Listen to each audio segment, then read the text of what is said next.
Good morning students. और कैसे हो? बढ़िया। और नाम शायद आपको ज़रा याद हो गया होगा, अमित रोहिला, ठीक है। और आज की वीडियो में हम जो टॉपिक करने जा रहे हैं वो टॉपिक है capacitance of parallel plate capacitor with conducting plate in between plates of a capacitor.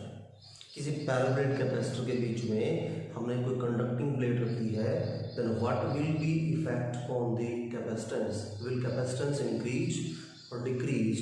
If the thickness of conducting plate is increased, then what will be changed on capacitance? It will be decreased or increased?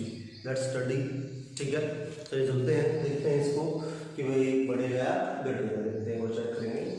Topic का नाम है capacitance of parallel plate capacitor with conducting slab। ठीक है, अगर किसी parallel plate capacitor के अंदर conducting slab अगर रख दी जाए तो कैपेसिटेंस पे क्या फर्क पड़ेगा। ये हमारे पास था एक कैपेसिटर जिसकी ये पॉजिटिव प्लेट है, ठीक है। ये हमारे पास में इसकी नेगेटिव प्लेट है और दोनों के बीच में हमने क्या किया, एरिया ऑफ प्लेट कितना है, ए है, बीच की सेपरेशन है डी, ठीक है। और टी थिकनेस है स्लैब की जो हमने इंसर्ट किया कंडक्टर की जो प्लेट है हमने दोनों पॉजिटिव और नेगेटिव प्लेट के बीच में इंसर्ट किया, ठीक है। टोटल इसकी डिस्टेंस में थी डी थी, इसकी डिस्टेंस कितनी है टी, ठीक हो गया। अब याद होगा आपको हमने बिल्कुल जो स्टार्टिंग का कैपेसिटेंस का इंट्रोडक्शन कराया था, उसमें क्या था, हमने बताया था जब भी किसी कंडक्टर को इलेक्ट्रिक फील्ड में रखते हैं तो क्या होगा, इसका सारा का सारा चार्ज जो है आउटर सरफेस पे शिफ्ट हो जाएगा और सारा चार्ज आउटर सरफेस पे शिफ्ट हो जाएगा तो इसका मतलब इनसाइड चार्ज क्या बच जाएगा, जीरो। और इनसाइड चार्ज अगर जीरो होगा तो इनसाइड इलेक्ट्रिक फील्ड भी जीरो होगा। तो इसका मतलब जितना नेगेटिव चार्ज था वो सारा का सारा इधर आ जाएगा पॉजिटिव चार्ज प्लेट के टुवर्ड्स, ठीक है। पॉजिटिव जो चार्ज है वो क्या होगा, हमारे पास यहाँ आ जाएगा, ठीक हो गया। और that means inside charge is equal to zero and that means inside a conductor when placed in electric field inside the conductor will also be zero, ठीक हो गया। अब एक्चुअली हमें करना क्या था, हमें निकालना क्या है, कैपेसिटेंस निकालना है। जैसे कि होता ना महाभारत में कि भाई जब उसको अर्जुन को बोला गया कि भाई तेरे को चिड़िया का क्या दिखाई पार्ट क्या दे रहा है, तो उसका निशाना जो है वो क्या था, चिड़िया की आंख पर था। तो उसका मतलब हमें किस चीज पे चलना है, उसको फोकस रहना चाहिए। हमारा जो फोकस है वो कैपेसिटेंस पे है। और आप लोगों को पता है कि कैपेसिटेंस का फार्मूला होता है charge upon potential, charge upon potential. तो एक चीज सोचो, कैपेसिटेंस बिना पोटेंशियल फाइंड आउट किए तो निकल ही नहीं सकता।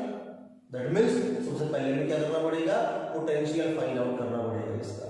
तो पोटेंशियल निकालने के लिए हम क्या करेंगे, इस वजह से हम लोगों ने पढ़ा है E is equal to minus का dV अपॉन में dr। This is relation between electric field and potential. अगर आप लोगों ने ये वीडियो नहीं देखी है तो आप YouTube पे सर्च करो अमित रोहिला या फिर unique physics classes relation between electric field and potential, आपको ये वीडियो मिल जाएगी और इस वीडियो को देखिएगा। दिस इंप्लाइज यहां से मिलेगा आपको E is equal to minus V by R, capital form में माइनस साइन जो कर रहा है डिक्रीजमेंट, तो इसका मतलब यहां से बन जाएगा v डिवाइड बाय r की बजाय क्या है, बीच की सेपरेशन d, ठीक है। Negative sign shows decreasement in potential with respect to distance, इसको बोलते हैं पोटेंशियल ग्रेडियंट। जब भी किसी चीज में डिक्रीजमेंट होता है with respect to distance then वो उस चीज का ग्रेडियंट कहलाता है। तो E is equal to v by d मिल जाए। अब यहां से v बराबर होगा E मल्टीप्लाई टू d के बराबर, इसका होगा E मल्टीप्लाई टू d के बराबर। क्लियर होगी बात। अब एक चीज सोचो कि भाई d तो टोटल सेपरेशन थी जिसमें से t जो थिकनेस थी उसकी कंडक्टर की, उस जगह पे हमारे पास इलेक्ट्रिक फील्ड है ही नहीं। जो बीच की हमारे पास में इतनी सेपरेशन में हमारे पास में क्या था, इलेक्ट्रिक फील्ड नहीं था, तो पोटेंशियल कहां निकलेगा सर, स्पेस पार्ट का और इस पार्ट का, तो इसका मतलब V इज इक्वल टू बनेगा E इंटू डी माइनस का T। क्लियर बात, पक्का है।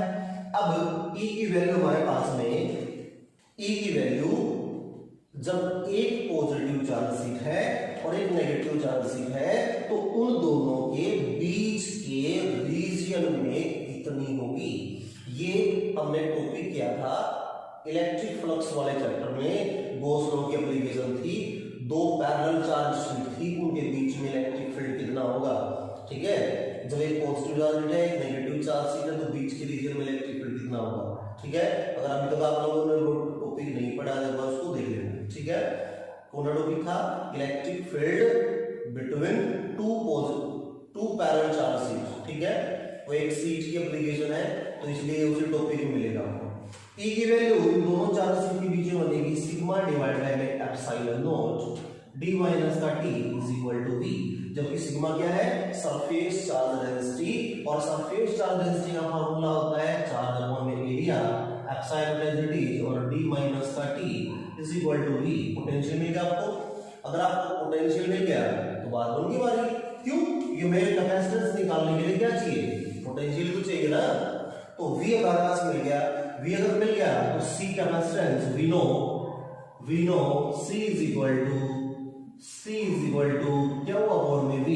तो q ये वाला इज इट इज पोटेंशियल की वैल्यू हमने निकाल रखी है, ये वाली वहां पुट कर दो, क्या आ जाएगा, ये वाला q जो था वो आ जाएगा नीचे, एप्सिलॉन नॉट एक हो जाएगा ऊपर और नीचे आ जाएगा d माइनस का t, q से q कैंसिल, तो कैपेसिटेंस का फार्मूला मिलेगा आपको epsilon not a divide by d minus का t। This is the formula for capacitance of A parallel plate capacitor when a conducting slab or a conductor is inserted in between the charged plates। Clear point, कोई सुनिए। अब एक चीज बताओ, if t thickness is increased, अगर मैं t की value increase करूंगा तो ओवरऑल वैल्यू नीचे सबट्रैक्ट हो जाएगी, नीचे घट जाएगी, और नीचे पर वैल्यू माइनस हो जाएगी, तो इसका मतलब क्या है, नीचे वैल्यू थोड़ी बचेगी, नीचे वैल्यू थोड़ी बचेगी, तो कैपेसिटेंस क्या होगा हमारा, ज्यादा होगा, और इसका मतलब t अगर बढ़ाएंगे तो कैपेसिटेंस हमारा इंक्रीज होगा। ठीक हो गया, t बढ़ाएंगे तो कैपेसिटेंस क्या होगा, बढ़ेगा। क्लियर बात। एक और स्पेशल केस क्या है, अगर मैं ये कहता हूं कि मैंने t की जो वैल्यू है वो d के बराबर पुट कर दी, t की जो वैल्यू है वो बीच का जितना गैप था उसके बराबर अगर पुट कर दूं मैं, तो c किसके बराबर आ जाएगा, epsilon not a divide by d minus का d, और d माइनस d क्या बन जाएगा 0, और इसका मतलब है epsilon not a divide by 0, और दैट मींस इनफाइनाइट। इसका मतलब अगर जब कोई भी कंडक्टिंग स्लैब किसी पैरेलल प्लेट कैपेसिटर के बीच के गैप को पूरा कवर कर देता है, इसका मतलब बीच का जितना गैप था उतनी थिकनेस की अगर हम कोई कंडक्टिंग स्लैब उसमें इंसर्ट करा देंगे तो इसका मतलब उसका जो कैपेसिटेंस था पैरेलल प्लेट कैपेसिटर का वो इनफाइनाइट हो जाएगा। कितना हो जाएगा, इनफाइनाइट। क्लियर है, पक्का, डन।